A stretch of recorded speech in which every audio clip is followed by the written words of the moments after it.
ഇനി അടുത്ത പറയുന്നത് ഈ എ സി സൈക്കിൾ എടുക്കുമ്പോൾ രണ്ട് ഹാഫ് സൈക്കിളുണ്ട്. അതായത് നമ്മൾ എ സി വേവ് വരച്ചു കഴിഞ്ഞാൽ ഇത് ആദ്യത്തെ പോസിറ്റീവ് സൈക്കിളും ഇത് രണ്ടാമത്തെ നെഗറ്റീവ് സൈക്കിളും അല്ലേ. ഇതിനകത്ത് പീരീഡ് ഒരു സൈക്കിൾ കംപ്ലീറ്റ് ആകുന്ന ടൈമാണല്ലോ ടൈം പീരീഡ്. അപ്പൊ ഇവിടുത്തെ ടൈം എന്ന് പറയുന്നത് ടൈം പീരീഡ് ടി ആണെങ്കിൽ ഈ ടൈം എത്രയായിരിക്കും? അതിന്റെ പകുതി ആയിരിക്കും, T/2 ആയിരിക്കും. സ്റ്റാർട്ടിംഗ് ടൈം 0 ആണെങ്കിൽ 0 മുതൽ T/2 വരെ ഒരു പീരീഡിന്റെ പകുതി വരെ ഫസ്റ്റ് ഹാഫ് സൈക്കിളിലും അടുത്ത T/2 മുതൽ T വരെ സെക്കൻഡ് ഹാഫ് സൈക്കിളുമാണല്ലോ. ഈ ഫസ്റ്റ് ഹാഫ് സൈക്കിളിലുള്ള കറണ്ടിന്റെ ആവറേജ് വാല്യൂ കണ്ടുപിടിക്കാൻ പോകണം. ആവറേജ് വാല്യൂ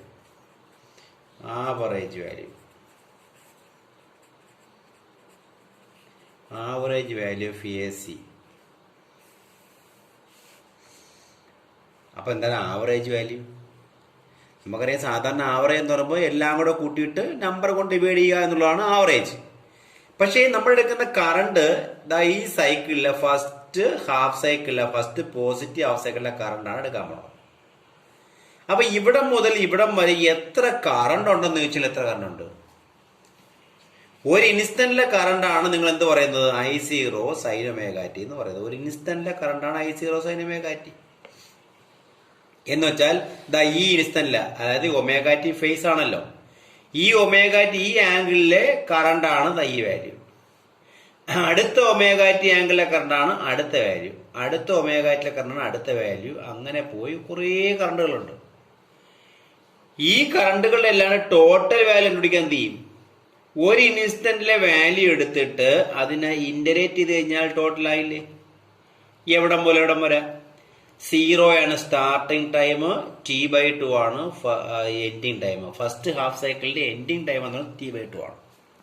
അപ്പൊ 0 മുതൽ T/2 വരെയുള്ള I0 sin ωt എല്ലാം കൂടെ കൂട്ടിക്കഴിഞ്ഞാൽ നമുക്ക് ടോട്ടൽ കറണ്ട് ഈ നോൺ സൈക്കിൾ ടോട്ടൽ. അതിന് ആവറേജ് ആവണമെങ്കിൽ ആ ടോട്ടലിനെ ഇത് എത്ര നമ്പർ ഉണ്ട് ആ നമ്പർ ഡിവൈഡ് ചെയ്യാം. അതിന് ചെയ്യുന്നത് 0 to T/2 വരെ T/2 നമ്പർ ഉണ്ടെന്ന് സങ്കല്പിക്കുക. 0 മുതൽ T/2 വരെ T/2 എണ്ണം. അങ്ങനെയെങ്കിൽ I ആവറേജ് കണ്ടുപിടിക്കുന്നത് എങ്ങനെയാണ്? I average equal to integral 0 to T/2 I0 sin ωt dt by ഇത് ടോട്ടലായി ബൈ ടൈം T/2. അപ്പൊ integral 0 to T/2 I0 sin ωt dt by T/2. Okay ആണല്ലോ. ഇനി ഇന്റഗ്രേറ്റ് ചെയ്യുമ്പോഴത്തേക്ക് നമുക്ക് എന്തായാലും ഈ I0 കോൺസ്റ്റന്റ് ആണ്, അതിനെ പുറത്തെടുക്കാം. ഈ T/2 അങ്ങ് തിരിച്ചിടുമ്പോ 2/t ആവത്തില്ലേ മോളിൽ പോകുമ്പോഴത്തേക്ക്? അപ്പൊ 2I0/t എന്ന് കിട്ടും. ബാക്കി integral 0 to T/2 sin ωt dt എന്ന് കിട്ടും. ഓക്കെ ആണോ? Integral 0 T/2 sin ωt dt. ഇനി ഇന്റഗ്രേഷൻ എങ്ങനെ ചെയ്യുന്നത്? സൈൻ ഇന്റഗ്രൽ എന്തുവാ?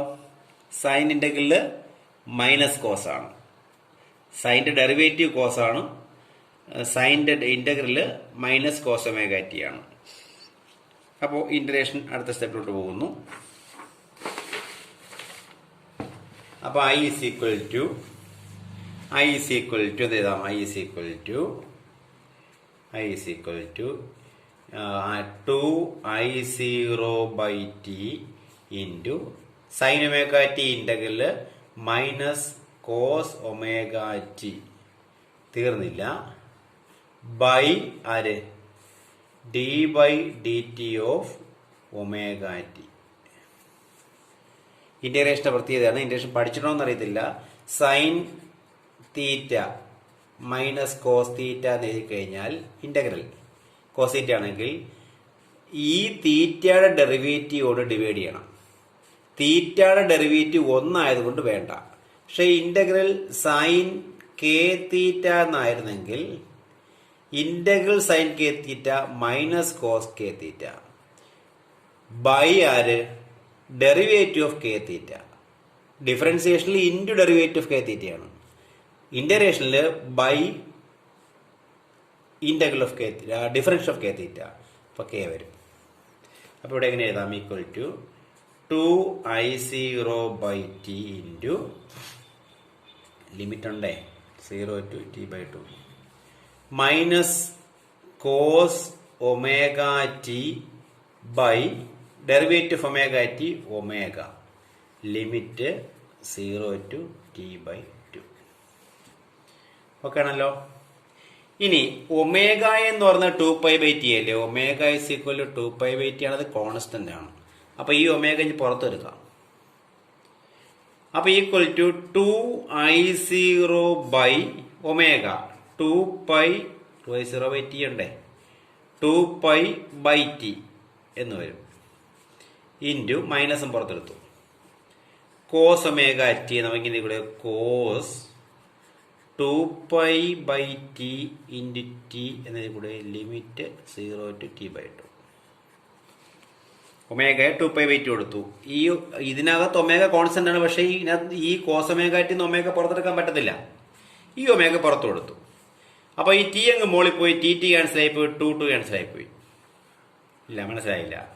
മൈനസ് 2I0/t ഇവിടെ ഉണ്ട് ഇൻറ്റു t/2π എന്ന് വരത്തില്ലേ? ടി അങ്ങ് മോളിൽ പോയി. ബാക്കി ലിമിറ്റ് അപ്ലൈ ചെയ്യുക. കോസ് 2π/t ഈ ടി ആണ് വേരിയബിൾ. ഈ ടിക്ക് upper limit t/2 lower limit 0.